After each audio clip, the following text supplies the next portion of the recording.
right, so let me go to the beginning. Yeah, okay, so here we are. So today I'm going to talk about contextualizing research. I'm going to give you a little bit of some like tips and tools about how to think about contextualizing your research, give you some ideas about why it might matter, why it's important.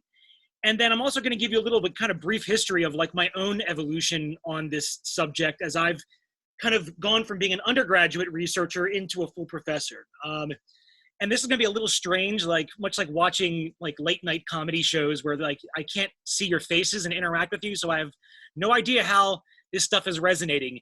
But if you have any questions at any time, please feel free to send them over to Stephanie and she will read them to me or tell me about them. And then I'll try to do my best to answer your questions, okay? So for those of you who don't know me, which I'm assuming is most people here, I'm an anthropologist, which means I study people. And I try, factors like culture, how cultures change, how people relate to their environments, and why do people do all the crazy things that we do. Now, I consider myself a Latin American and Caribbean anthropologist, and that's because I work in Latin America and the Caribbean. And I'm showing you here an image that has some arrows to various areas of the globe where I've worked in Latin America and the Caribbean. So I kind of started off my PhD working in a small island in the Caribbean known as Dominica. I currently today, most of my research occurs in Baja California Sur, Mexico, where I work with traditional ranchers in like these really remote rural mountain ranges. But I also work on issues of cooperation and conflict and sort of like what warfare looks like prior to the intervention of the state in places like lowland Amazonia. So that's sort of like the topical areas that I'm interested in. And, just like you all have research ideas and research questions. And we want to know, like, how can we best talk to people about the research that we do?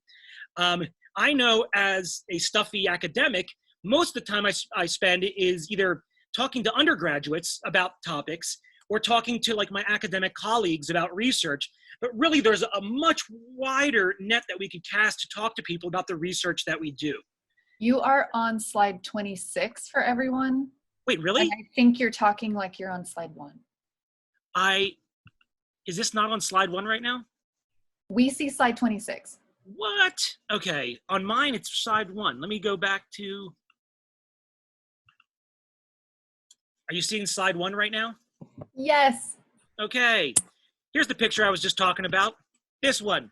This is a map of where I do stuff in the world, okay? So all those things I just said, ditto, okay? But each of these pictures here in the corners of this, this is me working with ranchers in Mexico, here and here, in Dominica with, males working in bay oil manufacture, and then warfare and lowland Amazonia are the three major kind of research themes and areas that I work in. Okay, here's what I want you all to be thinking about here. Your research is kind of like, and I was trying to think of like, what is the right analogy to describe this? A Russian doll is something that I think most people have a mental model of what it is. And that is one way of thinking about our research. But really, for those of you who are ultra nerdy astrophysicists, I really think that your research is more like a planetary orbital. The Russian doll thing, it's like one little thing is nested inside of another, inside of another, inside of another, and they're all contained in the same space. The planetary orbitals is like, they each have their own trajectory, but they have a small spot in the Venn diagram where they all overlap. And to me, that's really probably how research should be thought about.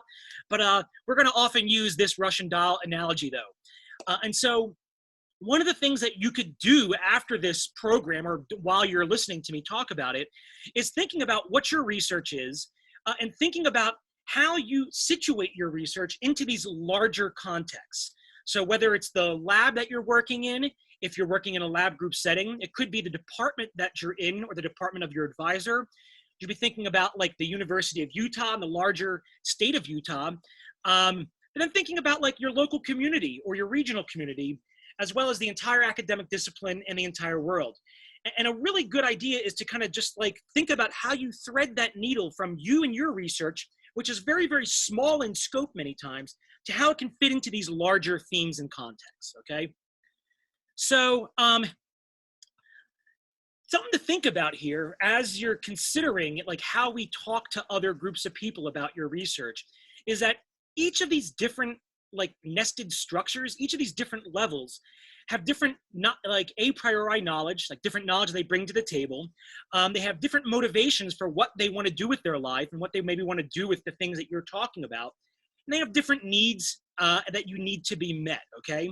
And as a result, you kind of have to use different kinds of language and communication styles in order to effectively transmit information from you to these other groups. Now, for me, I was kind of involved in this kind of stuff early on. Before I became a professor of anthropology, I was involved in museum exhibition design and museum education, where my entire job was to take scientific jargon and make it digestible by like the vast majority of people on the planet. I mean, it really was Americans at the time. But like learning how to communicate with adults and children, all using the exact same language. And so for me, a lot of what I think about contextualizing my research comes from this background of thinking about what are the communication needs of other people. One of the great problems in scientific discourse today is that the vast majority of Americans don't understand science. They don't have access to like peer-reviewed scientific papers because many times it's a pay-to-play model. And as a result, like when people think, oh, the end point of research is just publishing a paper or giving a presentation, that's not really the end point. That's just the starting point to having a larger conversation with other folks. And so really thinking about this, critically in the beginning phases is really important for maximizing your ability to communicate your research to the largest number of people possible. Okay, so yeah, basically how I write a scientific paper is not how I talk to my mom about research. And a lot of times what I think to myself is, if I want to communicate my research to anybody, I have to figure out how to talk to my mom so she understands what I'm doing. So my question to you all right now, and I'm sure we'll get some silence here for a second, but is like, why might we want to engage like something larger than just yourself, your lab group, or maybe your academic discipline? Like, what are the benefits that come by trying to engage in these other communities? So you can either, I guess, write your answers to Stephanie, or you can like raise your hand and communicate right now. Is that okay, Stephanie? Can we do that? You can raise your hand if you know how to do that. You can type it in the chat. You can unmute yourself. Yeah, unmute yourself, whatever you want to do. Like, why would you care about other people knowing what your research is?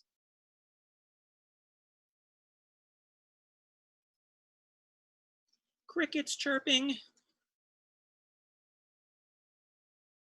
Okay. You have a comment in the chat. Okay.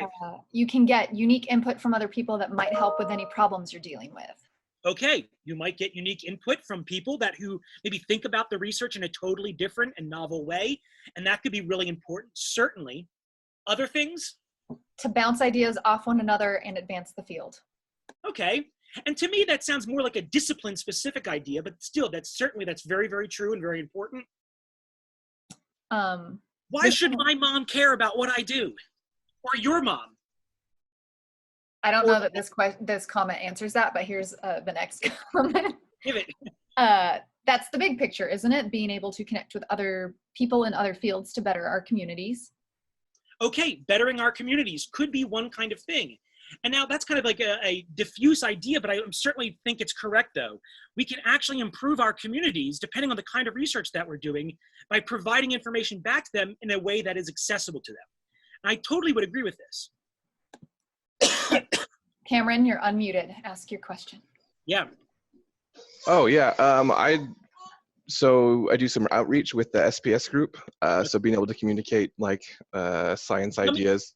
Tell me what SPS is so we all know. Oh yes, I'm so sorry. Yeah, it's a Society of Physics Students, and we do outreach to like elementary school groups and Boy Scouts and just the public in general. And our goal is really just to kind of inspire and intrigue them and get them involved in science. So that's one reason to share these kind of, maybe not my research specifically, but science in general.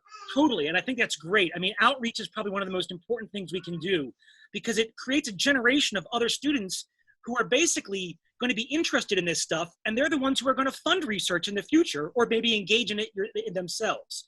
So I think it's really important that we engage younger kids for sure in these larger themes.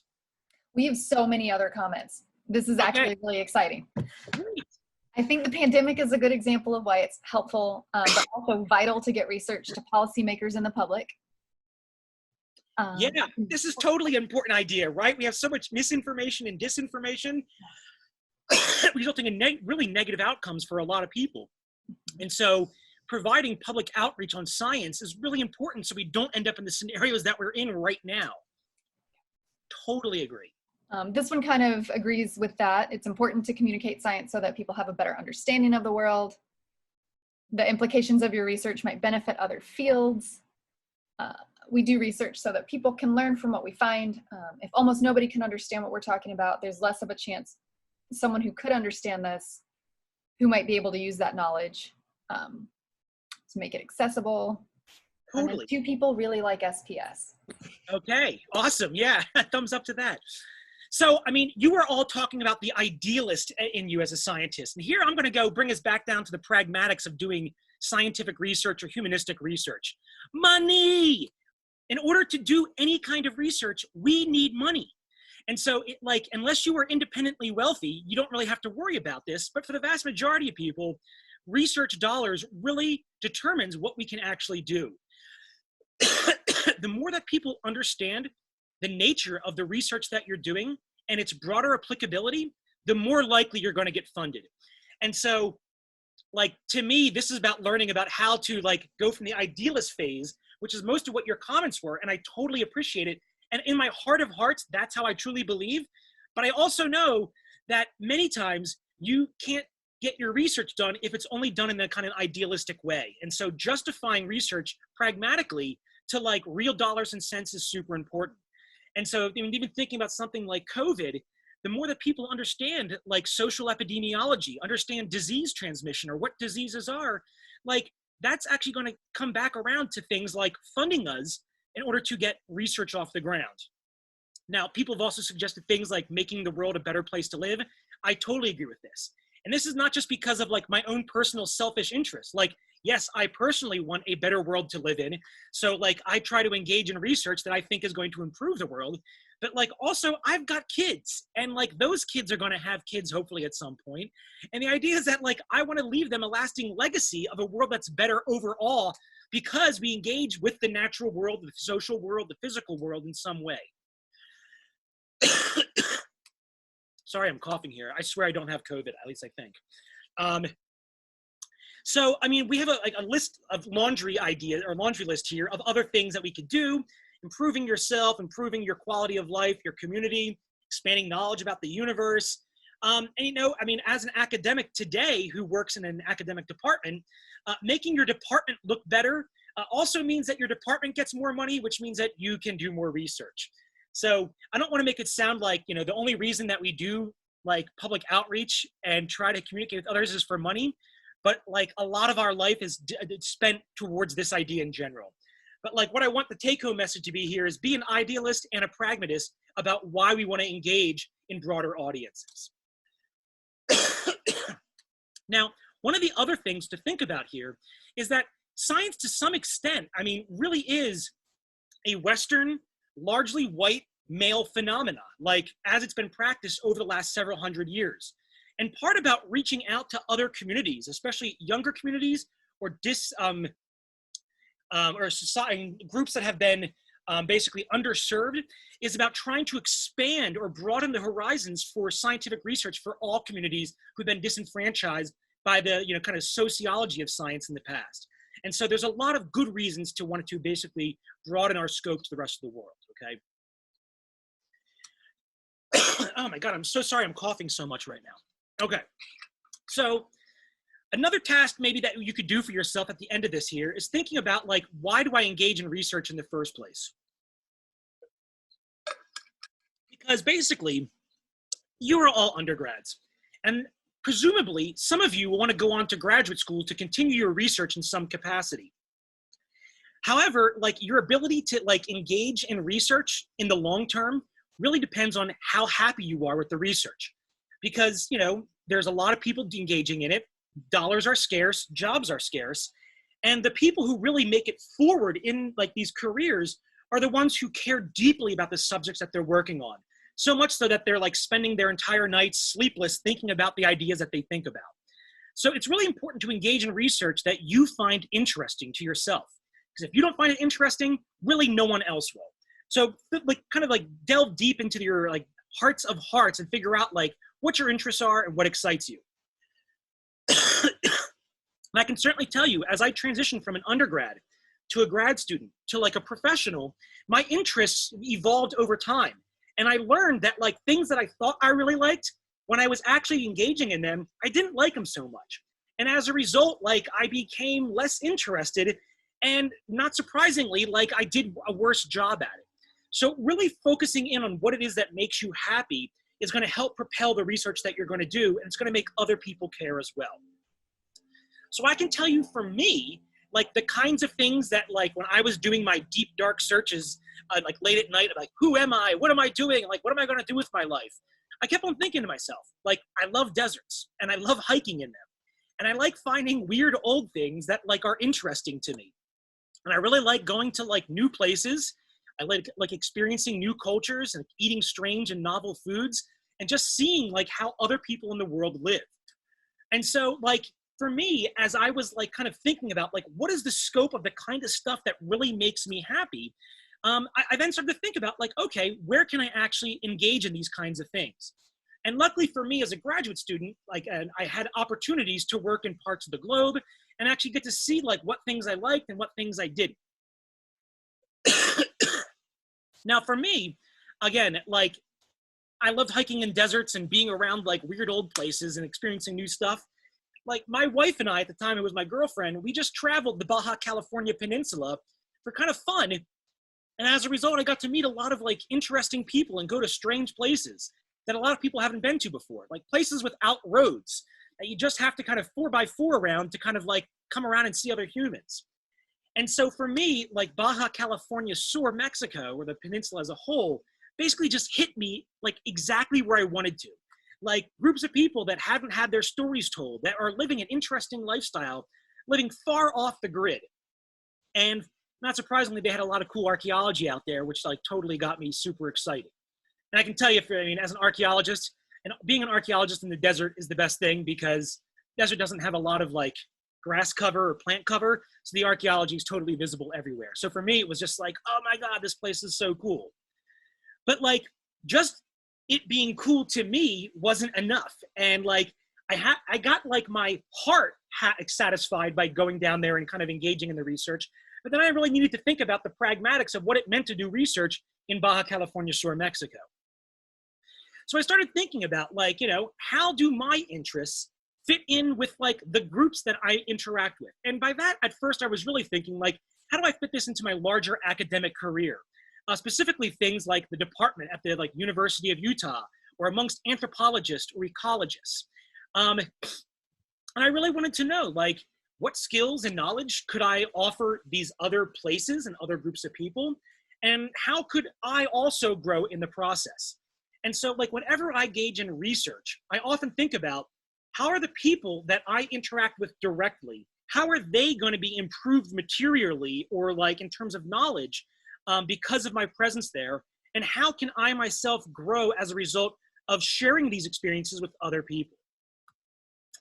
Now, for me, I was in the Department of Anthropology, I still am, and our department is known as being a scientific cultural anthropology program that focuses specifically on evolutionary theory as sort of an organizing principle for how we engage our scientific research. And the kinds of topics that I was really interested in at the time, and I still am, is sort of how do people cooperate? What barriers are there to cooperation? And how do those barriers to cooperation turn into things like outright conflict? Whether that's conflict in terms of warfare, disputes between people, the fracturing of relationships, and how this relates to things like environmental sustainability. So I could fit my own personal interests with the interest that my department was interested in. And so I was building bridges between these various kinds of groups, myself as one group, my department as another one. But then I really needed to think to myself, just because I have interests and my department has a particular perspective on the world, what does that mean for the communities that I'm going to interact with to actually do my research? So one of the things that I often do in the research that I engage in when the communities I work in is we go and meet every single person in every single household. Now, luckily for me, in the communities that I work in these remote mountains, we're only talking about like 30 houses in a community that might be spread out over like 30 kilometers. And so it might take us something like 2 to 3 weeks to meet every person in every house, communicate with them, talk to them, find out what their life is about. You know, I divulge information about myself, and then they give information back. And one of the questions that we often ask is, what are the big challenges in your world? You know, I'm a white male anthropologist in the United States. I've got a lot of privilege. I've got a lot of opportunity, plus wealth at my disposal relative to other parts of the globe. And the idea here is that, like, you know, if you guys are suffering from some kind of issue in your community, how can I bridge my academic interests, my personal interests, with my academic interests into the interests of the community? And so we often ask people to list, like, what are all the major challenges that you're experiencing in your life? And then we figure out, like, what's common across people. And then we figure out, like, which, like, 1 or 2 of those problems can I actually engage in to try to solve or help solve in some realistic way. So the kinds of problems that people many times are talking about to me out there: lack of electricity, lack of roads, climate change, like basically aridity, and the fact that they have like no piped water or sanitation. Like, these people live and die by desert springs. Like, they drink literally the exact same water that their cows and horses drink from, as well as like coyotes and mountain lions. And so, like, it became really clear to me that, like, one of the big issues that people were experiencing out there was water scarcity, water quality, and basically water sustainability. Now, like, I can't go out there and just like pave roads, because that's like a totally large infrastructure project. But the idea of like understanding how these people consume water, like what the quality of the water was, like, that is stuff that I could actually act upon. And so this is where the Venn diagram, you know, like the lines are overlapping. There's no warfare out there. And people told me, they're like, yeah, we really don't want you to study like conflict between us and my kinspeople and my neighbors, but we'd rather you study things like water. And so it became really clear, like, that was what I should engage in. And as a result, I basically adapted a lot of my interest in things like cooperation and conflict to understanding things like natural resource management, like the connectivity of desert springs, and like, how do people share these desert springs, and who takes the most and who takes the least, and how do they navigate this space because it's important to them.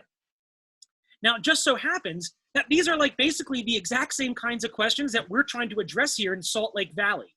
And it's not like we're thinking about desert springs, but it's about like, how do we engage in an era of climate change, like water sustainability, as it runs off from the mountains, gets diverted to like infrastructure, and may or may not go to the Great Salt Lake.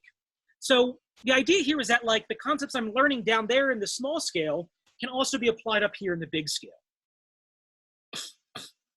And this is exactly how I started to think about the nature of the research between me, my department, and the community. Now I can fit it into these larger priorities at the university. So does anybody here know what the university's like top priorities are right now? I mean, other than starting the semester with COVID going on, but like, what are the university's big strategic initiatives? Does anyone know at all?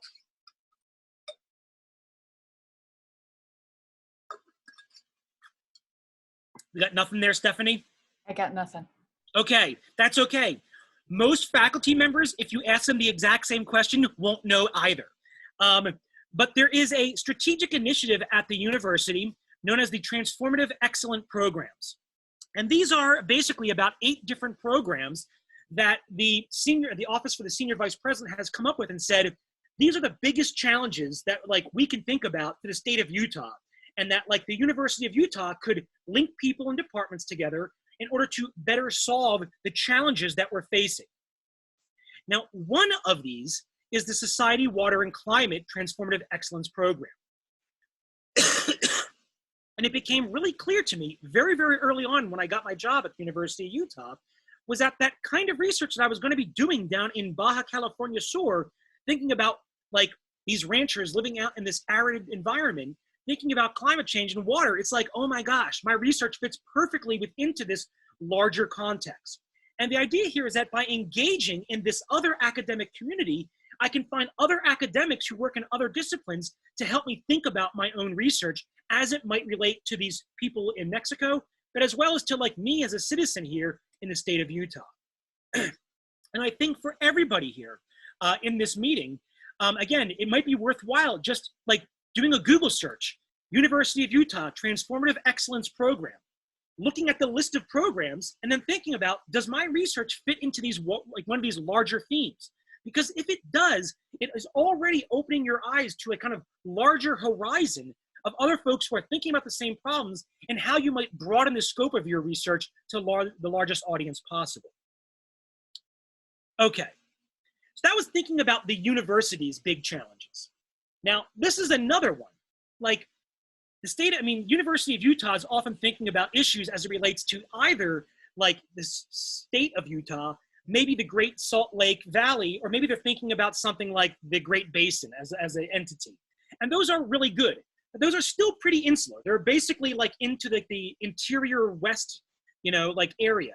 So my question to you all is like, what are the world's biggest challenges? And again, yes, COVID right now, but forget COVID. What are the other big challenges? This is where I want people to respond. Chat, unmute, raise your hand. And there's no right or wrong answer here. Global development. Okay, development, certainly at a global scale. Like, how do we get piped water and sanitation to people who live in slums, right? Or live in rural communities? How do we build in a sustainable way, like, and make cities that are sustainable and equitable? Other things? Social and environmental equity. Yes, social and environmental equity, a big, big challenge here that ties in often to global development.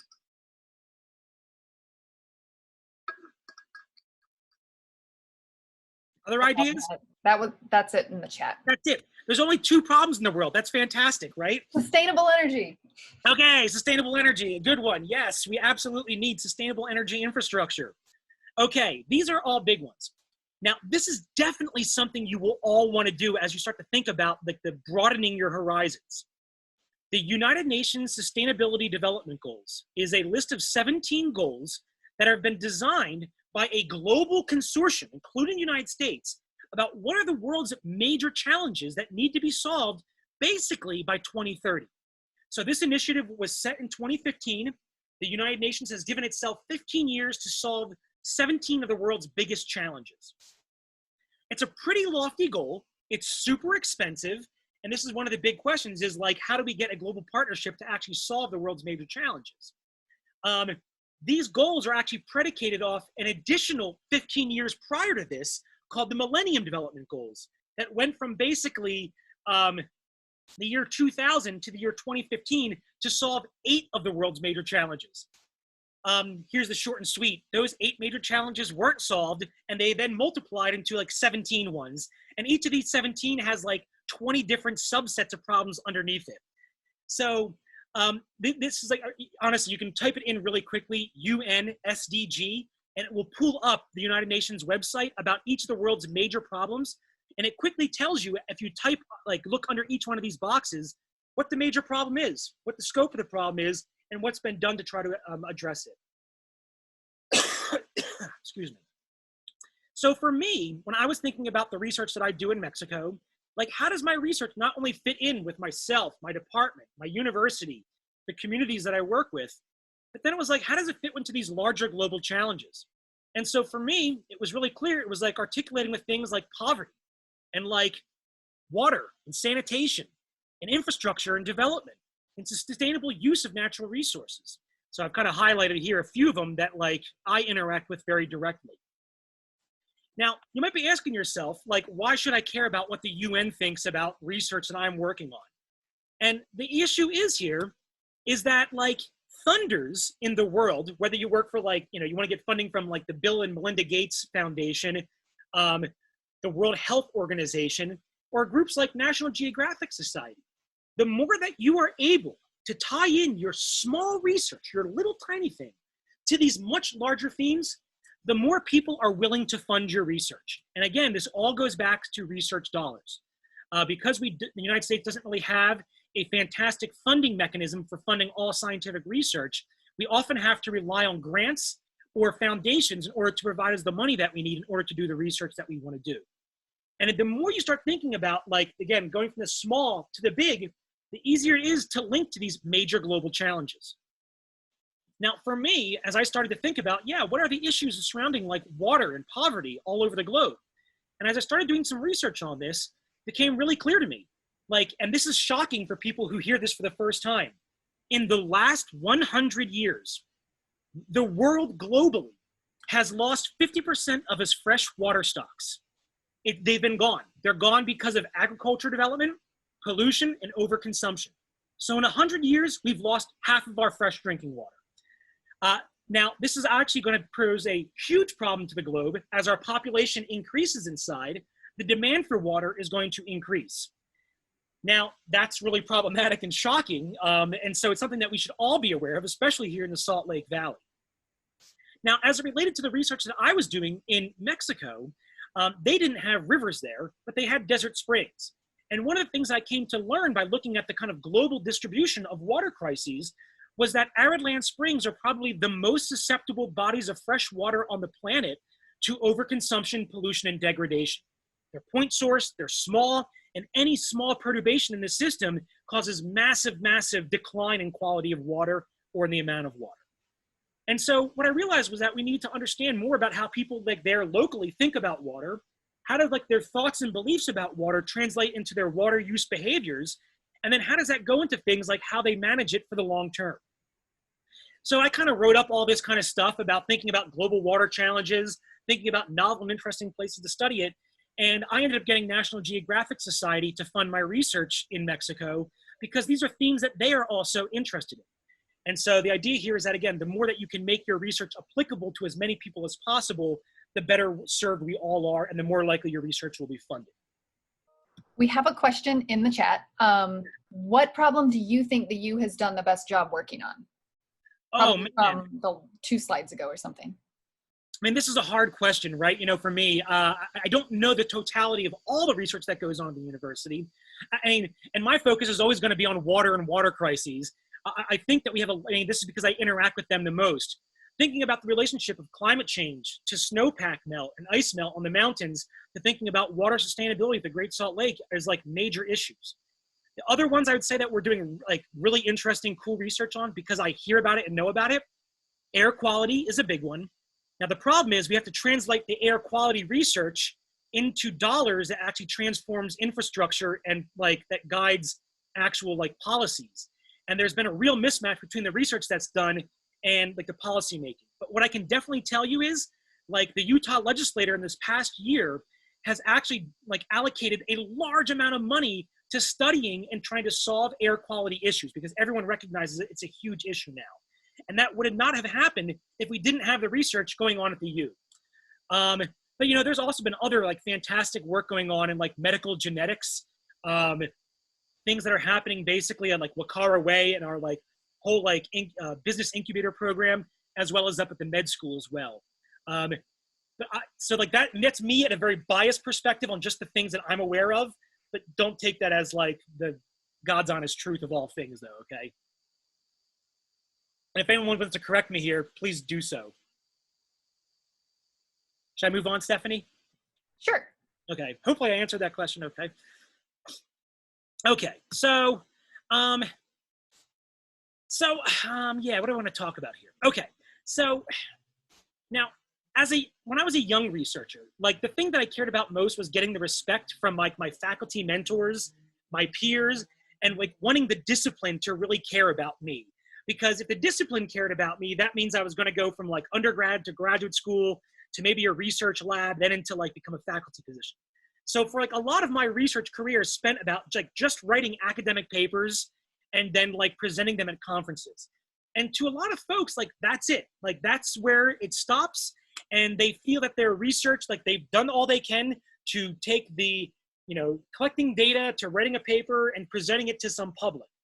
And that's true. Like that is one way of engaging with broader audiences. But again, I would challenge all of us to think past that though. Because again, if all we're doing is talking to that little bubble, it means that most people won't care and won't ever know what's happening in the world.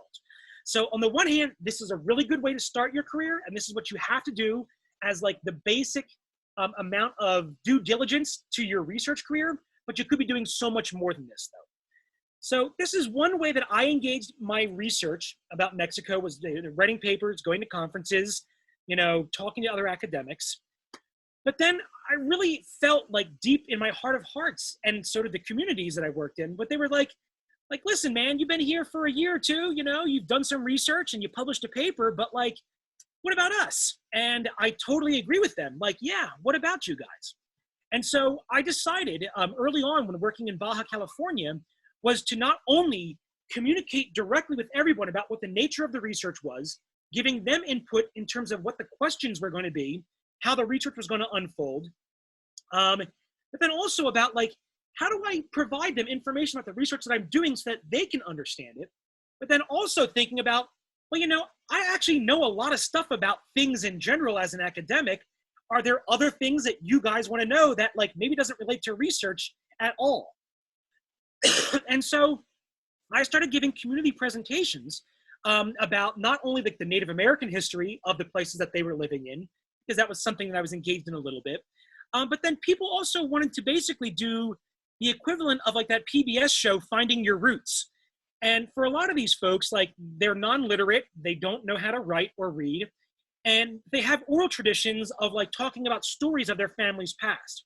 And part of one of the things that we wanted to do was to be able to figure out like how long people have been living out in these communities, how deep their family histories go. And then we were taking this information to basically like connect it up with archives that have information about like births and deaths and marriages in the 17 and 1800s. And people were like, yeah, we want to know about our family because we've basically forgotten about them like after 4 or 5 generations. So we started going around and giving community presentations for each household about who their family was, where their origins date to, like where they come from. But then also thinking about like, you know, giving them packets of information about water sustainability, water use, and how to manage water into the future. So this is part of the package here about like broadening your research. And for an anthropologist, this is really important. This might be less important to like a social psychologist, where like if you're doing social psychology research in a laboratory, yes, you're interacting with people, but very rarely does that psychologist ever talk to those people ever again. And for an anthropologist, like I feel really indebted to the people who give me data. And so I spend a lot of my time thinking about how can I give back to them directly. So not only were we giving information back to like households directly, and this is like another set of these programs that we just started giving to folks just because they were interested in the research. Then we started giving presentations to the local schools as well. And we were helping to develop curricula so that the teachers could also think about taking the research that we were doing and then applying it directly into their own local context. And one of the things that we heard the most from folks about their, like the schools out in these areas is that the teachers are often from mainland Mexico, and they're teaching about like Aztecs and Mayans and like mainland Mexican history, yet the kids who are from here never learn anything about their own local history ever. And so we started to develop a program about developing sort of like a educational program about the history of place where they were, so that they could take ideas directly and use it in their natural world around them. So those were like how I could take my community research in those communities and giving it back to them. But then I also thought to myself, man, you know, there's underserved communities here, like directly where I live.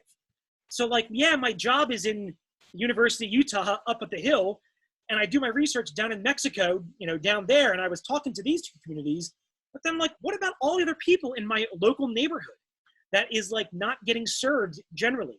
And luckily for me, you know, I live in Holiday, and right nearby me is a community center, a senior citizens center, the Mount Olympus Senior Citizen Center. And so I partnered up with them to start giving lectures about once a month to senior citizens because they just were underserved and they were interested in learning more stuff about the world. And so not only was I teaching them about Mexico, but about anthropology generally, and letting them tell me like what subjects they wanted to know more about. I would do research and then go basically interact with them. So this is just like, I'm not telling you here that this is the only way to engage in like more broader communities. This is simply like one path that I've taken, sort of ad hoc and haphazard, But as I started to think about like all the different ways that I could be making my research impactful to different kinds of communities of people, and that things that like are really low bar, like I can tell you all right now, like the west side of Salt Lake City is underserved.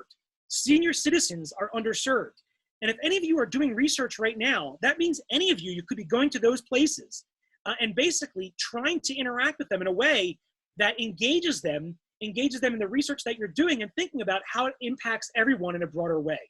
So I put you all to the highest challenge in thinking about how your small research thing fits into this much larger set of spaces here. Okay. And I'm also going to give one shout out here. If I have like inspired anyone to do anything related to what I'm doing in Mexico, come to my field school in Baja California Sur, Mexico. All right. I'm going to be hosting it next summer as long as COVID-19 doesn't stop life completely. Okay. I think that's it for right now. Stephanie, I'm going to open this up to like questions to the audience. So let's just do that. We can do the unmute yourselves, type it in the chat, or raise your hand thing again. And I'm happy to take any critiques also. You know, whatever we want to talk about is fine by me.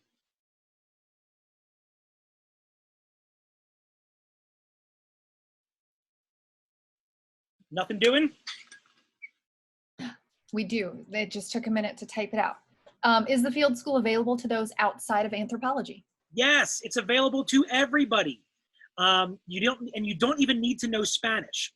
So the field school, 15 students is the max, but it basically takes us to this little town of Todos Santos, which is known as a Pueblo Mágico. It's a magic pueblo because of its culture, history, beauty, and it's got an awesome like art and food scene there. And this town doesn't want to turn into Cabo San Lucas. So they want to develop sustainably in conjunction with the ecology. And so we've partnered up with them to figure out like how to do sustainable development out there. But you'll learn about a bunch of other fun stuff though as well about like how to understand community structure, how to understand culture change. And you do this all while you get to go snorkeling in the sea, fishing on the Pacific Ocean, and hanging out with traditional ranchers up in the mountains. And if you have any questions, feel free to email me after this program, after this lecture, and I will gladly give you more information.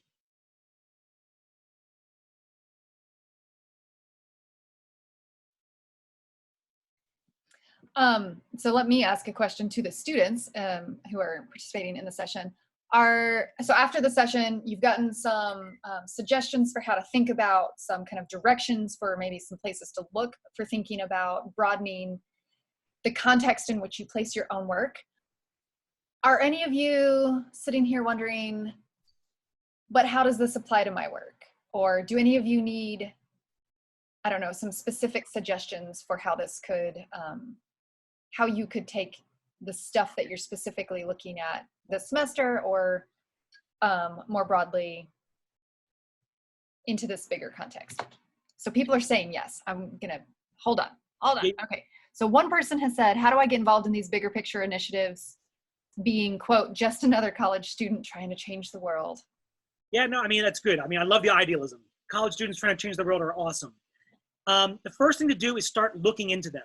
And so I would spend a few minutes thinking about, so you're a researcher and you're working with a mentor. And the first thing to do is start asking your mentor is about like, what are the ways that you envision this research program that you guys are involved in into these larger initiatives? And if they don't know about it, use it as an opportunity to help broaden your own faculty mentors' knowledge about these bigger things. But I would definitely take a look at that Transformative Excellence Program webpage, see what's going on, and then look at the UN Sustainability Development Goals and thinking about, what are the ways that the kind of work that I'm doing fit into these larger contexts? That's the first step. We're actually working with these broader communities requires you to have like a point of ingress where you can like actually communicate with somebody, be like, hey, are there opportunities for someone like me to integrate with the kind of work that you're doing with these various communities? Usually people are pretty open to collaborating, especially with underserved kind of groups of people, because the idea is that the more service that we get, the better off everyone is. So in response to my question, we had 4-ish people. Okay. Yeah, 4 people say that maybe some of that direct application was still kind of up for question. So do any of you 4 want to tell us what you're doing so we can work with you? Yeah, what's the research question? Yeah. I work in medical genetics around arrhythmias and atrial fibrillation. So it's this really specified, like a genetic problem that we have in kind of a small population.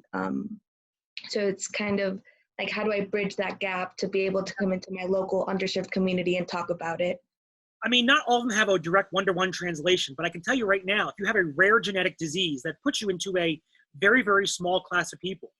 Now, the problem is with rare genetic diseases, there's often like a small group of people that communicate with each other, and maybe they're medical doctors, and that's it. And there's been a recent push amongst folks in the rare medical diseases, like across the globe, to get all the folks across all the various small pinpointing, like rare genetic diseases, to all operate under one larger umbrella to basically get their entire community more well known and to get more research dollars towards them. And so anything that you can do, it's like, and that you're working on one set of issues, like with arrhythmia, but like that doesn't mean you can't talk to other people who are working with a different set of genetic diseases on a different, set of outcomes. And the idea is that by communicating across them, you can think about what are the social, economic, and political barriers to folks with rare genetic diseases to getting any kind of help. And the problem is with like medical dollars spent, if you have a rare genetic disease, it's only going to impact a few number of people. People often don't want to put money towards that one single problem that's only going to help, 20 people across the globe.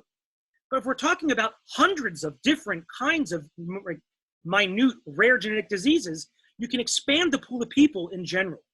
And so like I've had actually a few undergrad students working on these kinds of issues, thinking about how they can cast their net broader by communicating with other groups of researchers and students like yourself and those communities who are underserved, and thinking about what are those barriers to getting all of these challenges met and actually finding research dollars to solve them.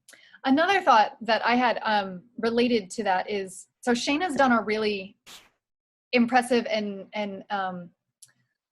impressive job, and not something that everyone doing research does, of being really study participant focused, right? So what is it called?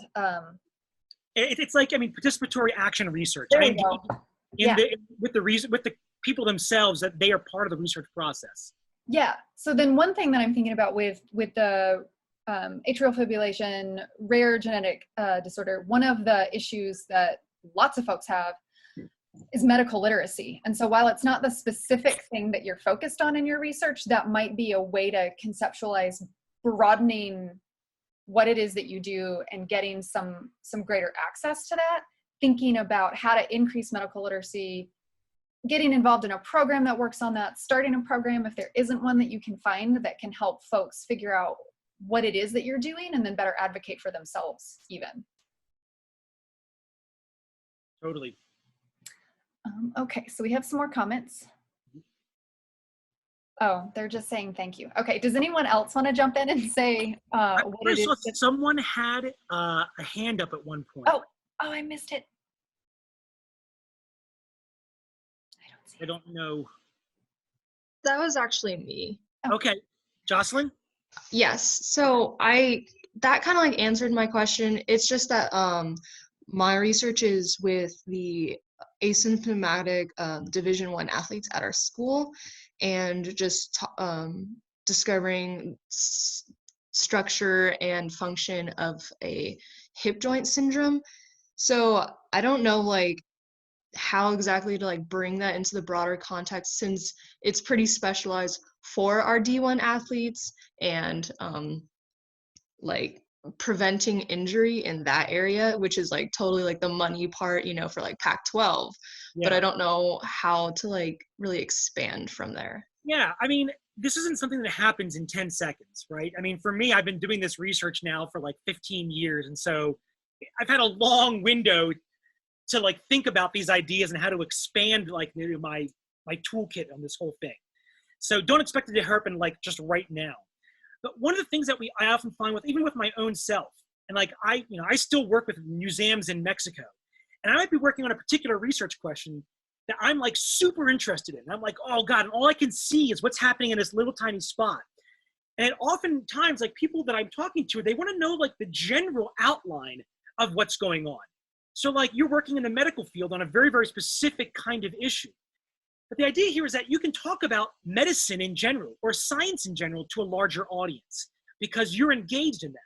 And so whereas like your specific research question might be point focused on a like laser focused on a single topic, that's occurring in a larger context. And it's okay to translate from that point source to the larger context that you're engaging in. And so, again, you're right. Your topic is very, very finite and very precise, but it's occurring in a larger context. And my kind of challenge to everyone is think about what are the larger ways I can communicate about this? And you probably won't talk about that hip thing right now to everybody in the world, but you can talk about medicine and COVID realities to other folks though, because you're studying these things.